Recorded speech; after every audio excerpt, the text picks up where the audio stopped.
الله أكبر الله أكبر.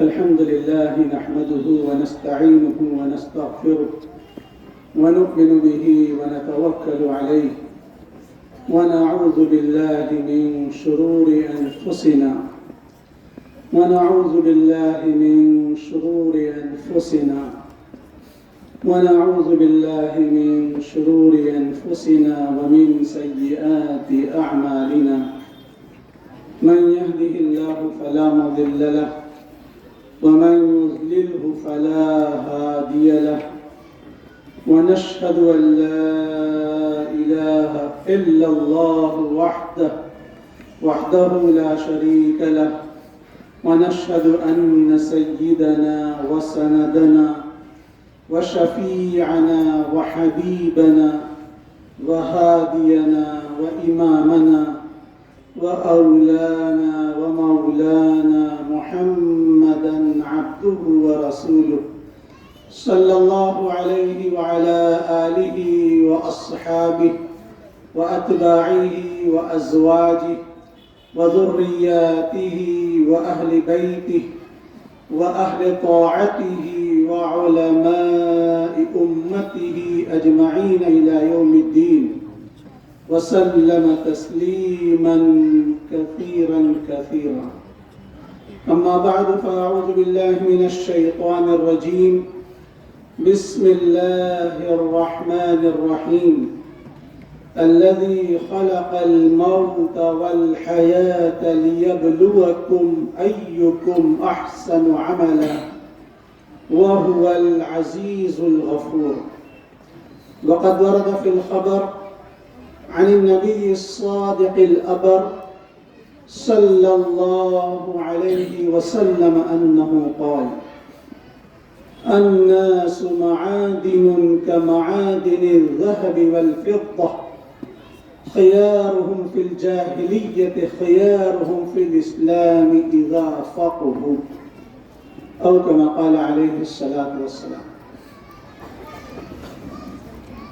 آج کے اس قرآنی، روحانی، عرفانی، فیضانی اجلاس عام کے صدر ذی وقار ہمارے مخدوم و معظم گرامی قدر عظیم المرتبت شیخ جناب ماسٹر صوفی علی محمد صاحب دامت برکاتہم محمد فیوزہم اس شہنشین پر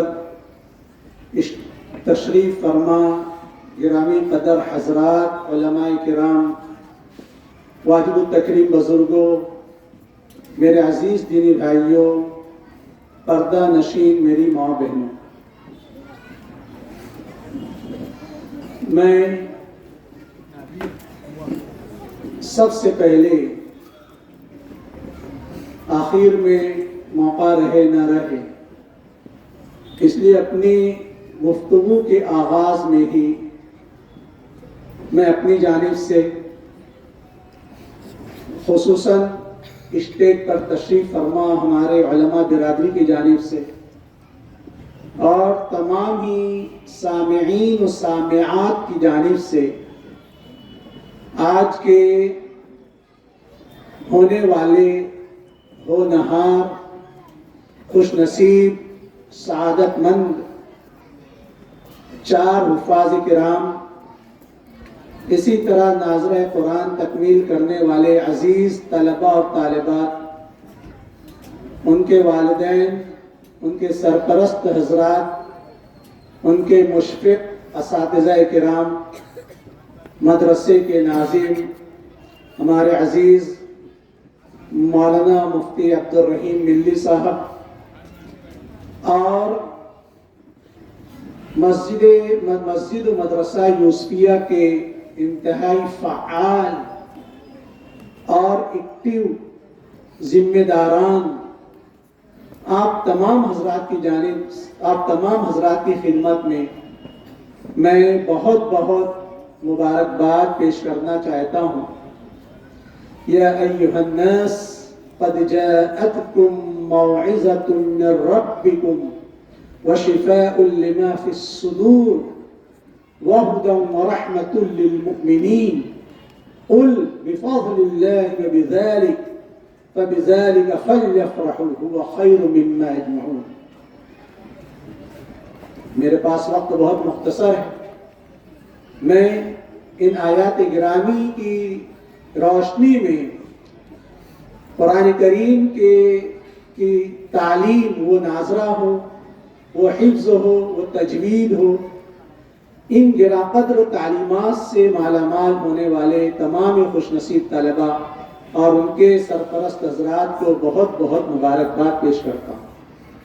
اقبال نے ایسے ہی لوگوں کے لیے کہا تھا، من کی دولت ہاتھ آتی ہے تو پھر جاتی نہیں. من کی دولت روپیہ پیسہ نہیں ہے. من کی دولت کیا ہے؟ یہ دین ہے، یہ ایمان ہے، یہ شریعت ہے، یہ سنت ہے، یہ قرآن ہے، یہ حدیث ہے. من کی دولت ہاتھ آتی ہے تو پھر جاتی نہیں. تن کی دولت مال ہے، آتا ہے دھن جاتا ہے دھن. پانی پانی کر گئی مجھ کو قلندر کی یہ بات، جب جھکا تو غیر کے آگے نہ تن تیرا نہ من. صاحب نے پیش کیا، میں اسی پر اکتفا کرتا ہوں اور درمیان میں جو کچھ میں تاثر پیش کروں گا تو پیش کروں گا. بہرحال میرے بھی وہی تاثرات ہیں جو انہوں نے پیش کیے آج کی اس اجلاس کے بارے میں. محترم سامعین و سامعات، اس وقت کا جو سب سے بڑا فتنہ ہے وہ مادہ پرستی کا فتنہ ہے. مادہ پرستی. يعلمون ظاهرا من الحياة الدنيا وهم عن الآخرة هم غافلون. ہر فرد بشر، ہر بندے اور بندی کی نگاہیں دنیاوی مال دولت، دنیاوی چمک دمک، دنیاوی زیب و زینت، دنیاوی آرائش و پیمائش پر مرکوز ہو کر رہ گئی. ہر کوئی اپنی حیات مستعار کی کامیابی اور کامرانی کا انتھک اگر کوئی زینہ سمجھ رہا ہے تو بس یہ ہے کہ میرے پاس مال و دولت ہو، روپیہ پیسہ ہو، دھن دولت، جائیداد، زمین، فلیٹ، فلائٹ، کارخانے، سائزنگ، کھیت کھلیان. یہ اس وقت کا سب سے بڑا فتنہ ہے. قرآن کریم نے بہت پہلے اس فتنے سے آگاہ کیا تھا.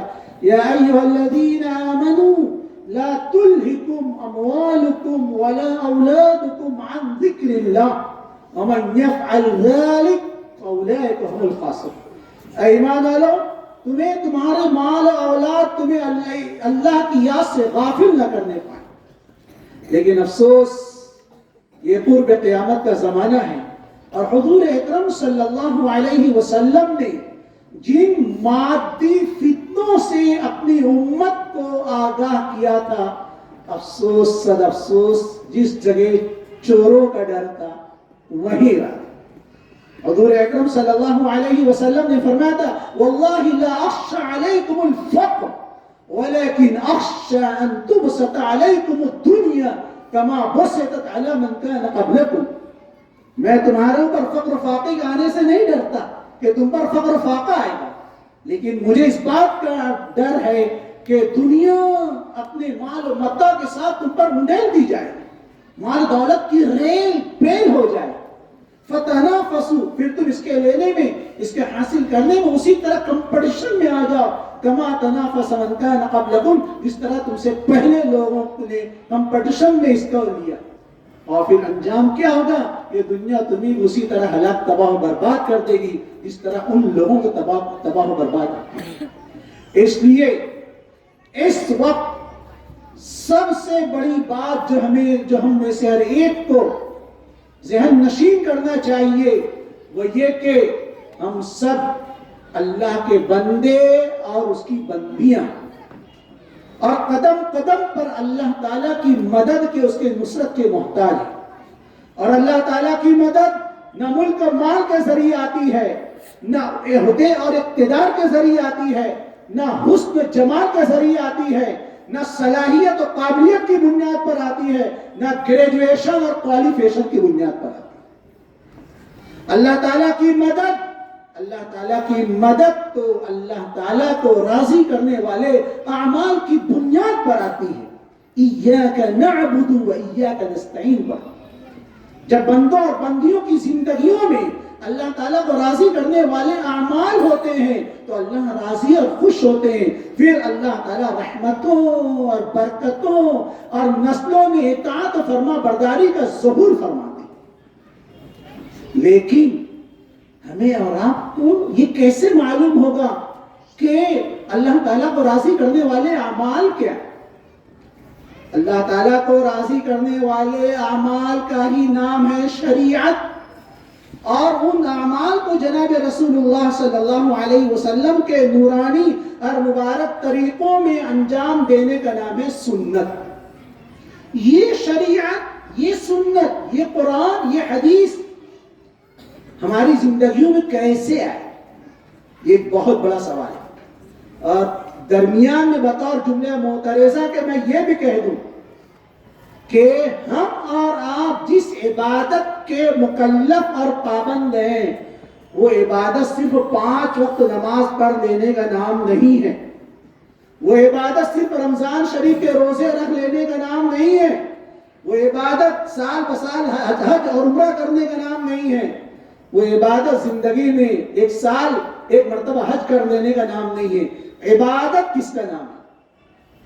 حضرت جی مولانا الیاس صاحب رحمت اللہ علیہ نے فرمایا عبادت تو نام ہے، ہر فرد بشر، ہر مومن بندہ اور ہر مومن بندی زندگی کے ہر آن، ہر لمحہ، ہر پل، مسجد میں ہے تو، مدرسے میں ہے تو، گھر میں ہے تو، آفس میں ہے تو، کارخانے میں ہے تو، سائنسنگ میں ہے تو، دکانداری میں ہے تو، کھیتی باڑی میں ہے تو، ملازمت میں ہے تو، سروس میں ہے تو، سیاست میں ہے تو، اقتصادیات میں ہے تو، جہاں بھی ہے زندگی کے ہر آن، ہر لمحے، ہر پل اللہ کے حکم اور نبی کے طریقے کا محتاج ہے۔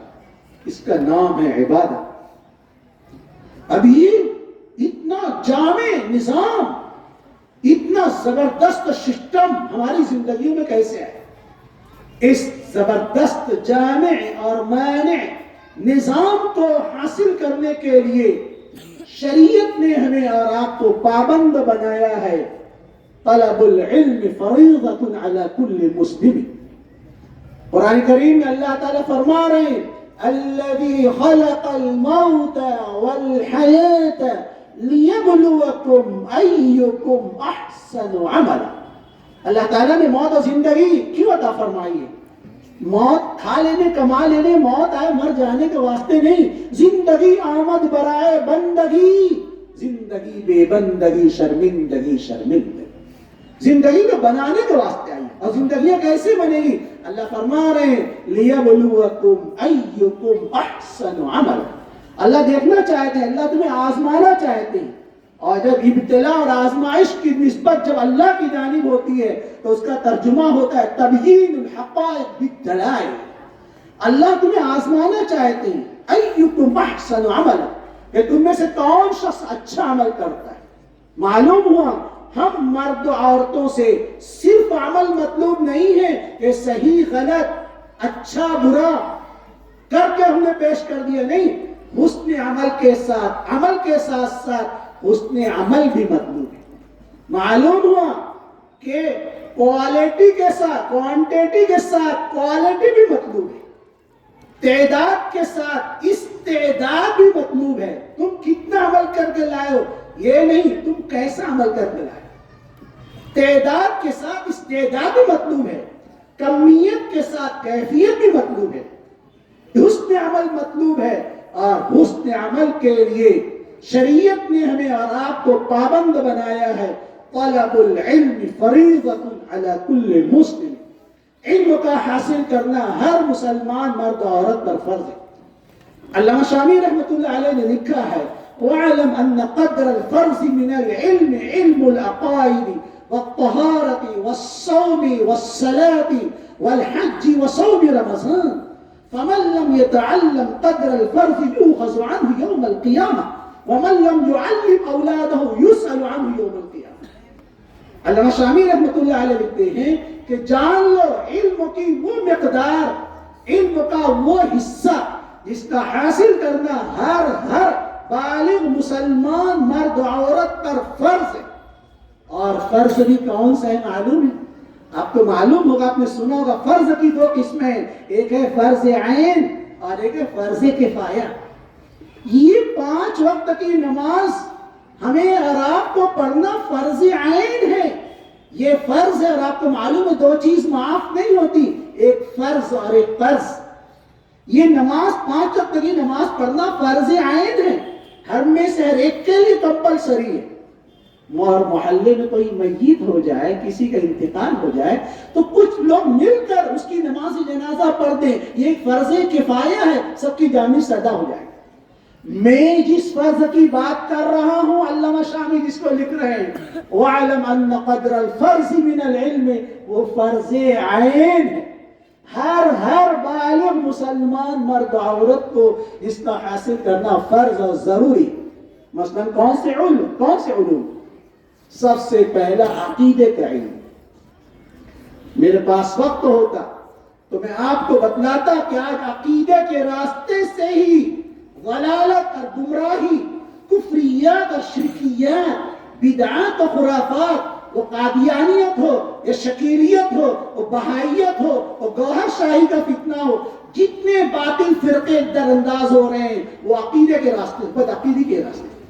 اس لیے علامہ شعرانی رحمۃ اللہ علیہ اتنے بڑے صاحب نسبت ولی کامل بزرگ عالم دین فرماتے ہیں لوگوں کہیں ایسا نہ ہو کہ تمہارا عمل تو پہاڑ کے برابر ہو اور تمہارا عقیدہ رائی کے برابر ہو. رائی تمہارا عقیدہ مضبوط ہونا چاہیے. اسی لیے بچپن میں ہی ہمیں عقیدہ پڑھایا گیا، ہمیں یاد نہیں ہو لیکن پڑھایا گیا.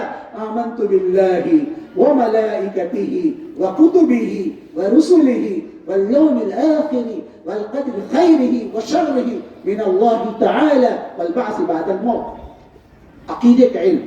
میں آگے بڑھتا ہوں اور اپنی علماء برادری کے ذمے میں یہ درخواست کرتا ہوں کہ آج امت کے اوپر جو ایمان کے جو ڈکیت ہو رہی ہے، جو ڈاکے پڑ رہے ہیں، وہ بدعقیدگی کے راستے سے. اس لیے خدا کے واسطے اپنی عوام کو عقیدے کی تحفظ کے لیے کچھ کیا جائے.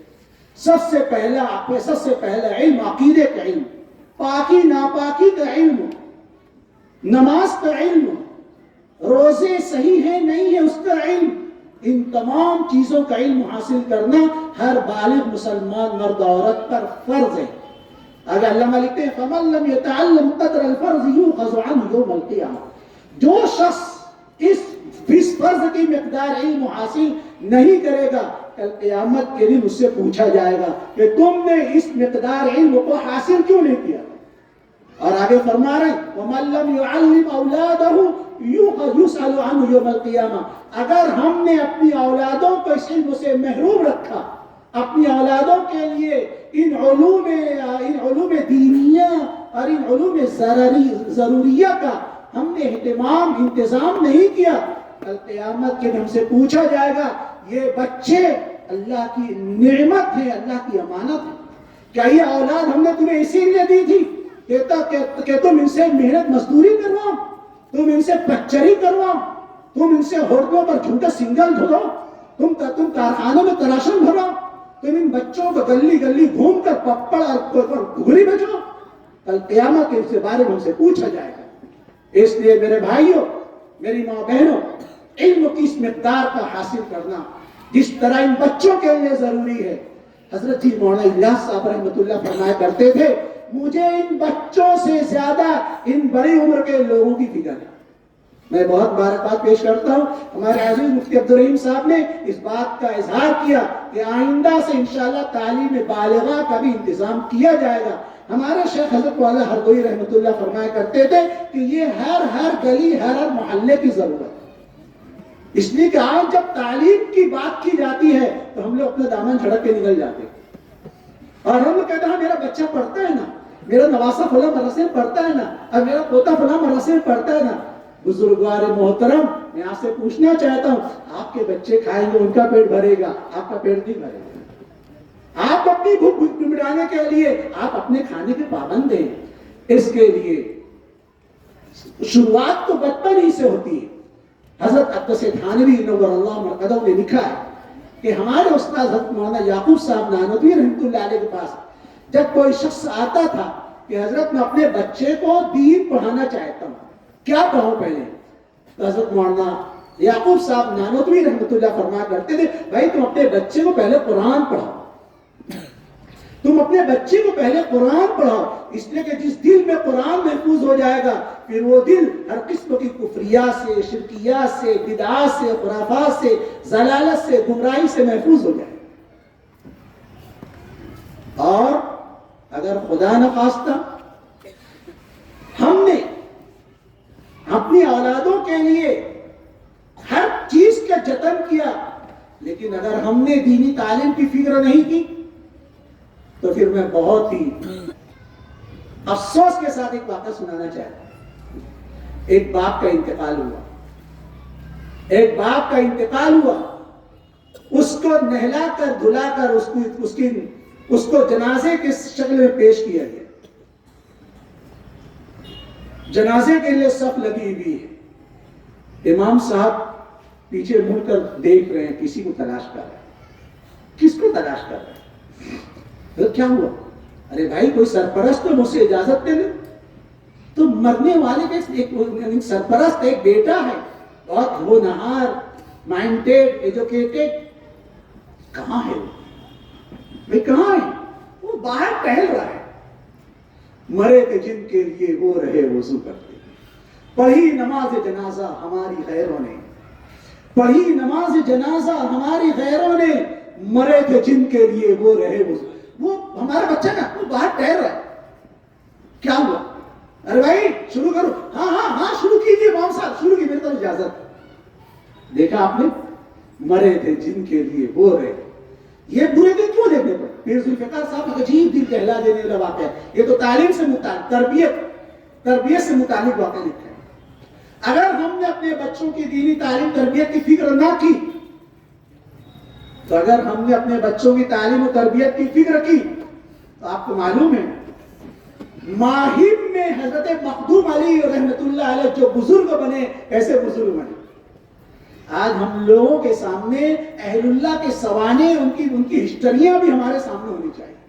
علماء نے لکھا ہے کہ انسان کی صلاح و سدھار میں، صلاح و اصلاح میں سب سے بڑا کردار تو اہل اللہ کی صحبت، ان کے سنگھٹ کا ہے، اور اگر یہ چیز میسر نہ ہو تو ان کی سوانح حیات ہم کو پڑھنا چاہیے۔ حضرت مخدوم علی رحمت اللہ علیہ جن کا مزار ماہم میں ہے اور جن کی تفسیر محائمی مشہور زمانہ تفسیر ہے، اتنے بڑے بزرگ کیسے بنے؟ واقعہ آپ نے اردو اسکول کی دوسری کتاب میں پڑھا ہوگا۔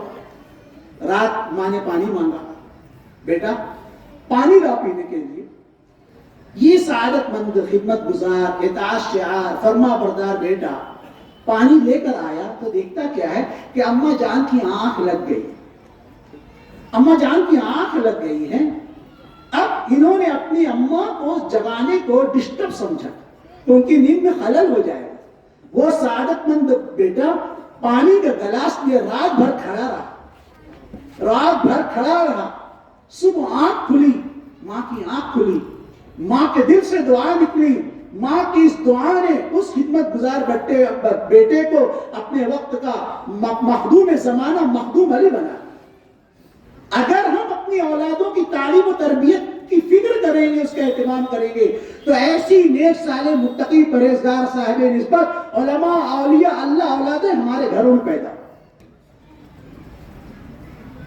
اور اگر ہم نے ایسا نہیں کیا تو یہ تو تعلیم سے نا آشنا، تعلیم سے محروم رکھنے کی، دینی تعلیم سے محروم رکھنے کی مثال میں نے پیش کی تھی۔ ہاں امام صاحب شروع کیجئے۔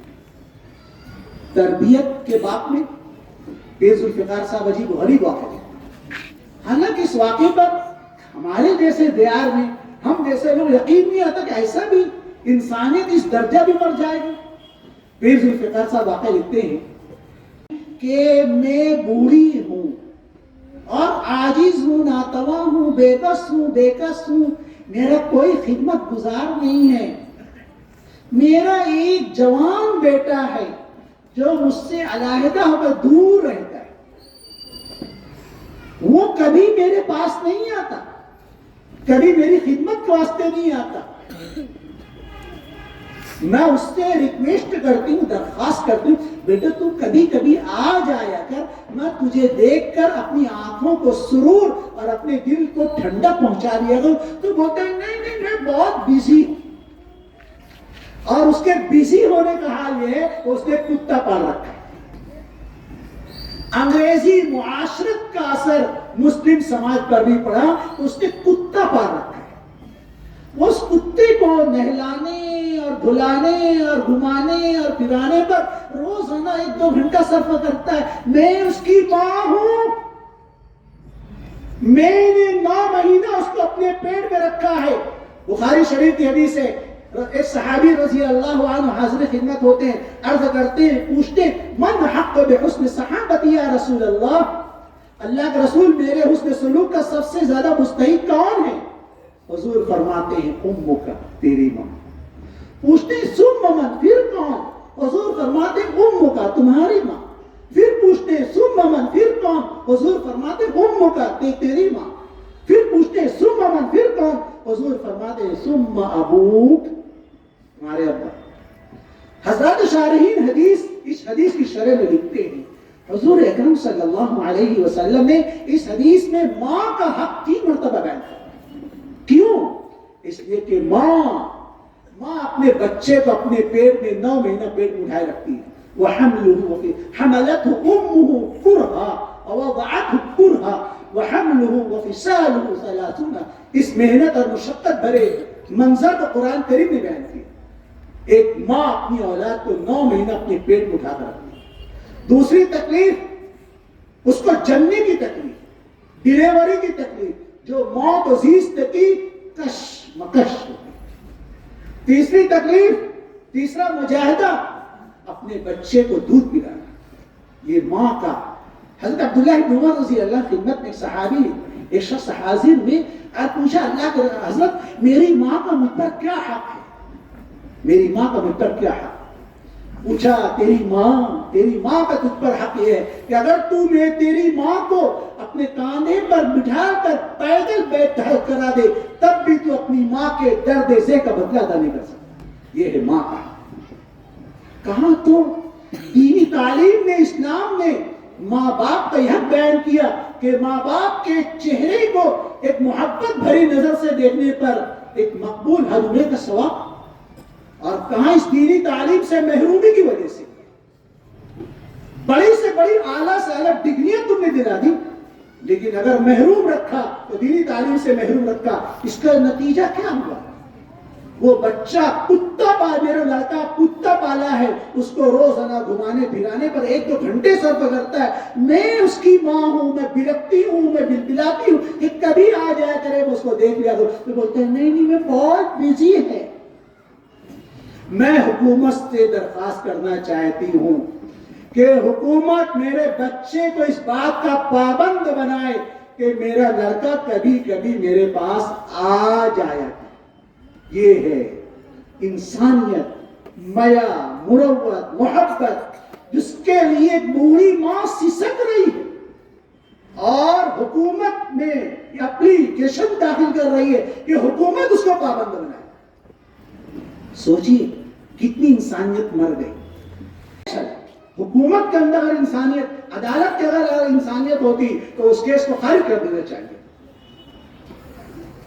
لیکن عدالت میں کیس چلا اور ججمنٹ جو ہوا، عدالت نے جج نے جو ججمنٹ دیا، جو فیصلہ سنایا وہ یہ کہ تمہارا بچہ چونکہ 18 سال سے زیادہ عمر کا ہے، وہ 18 سال کی عمر کا زیادہ ہونے کی وجہ سے وہ اپنی مرضی کا آپ مالک ہے. ہم اس کو کوئی فورس نہیں کر سکتے کہ وہ ایسا کرے ایسا نہ کرے.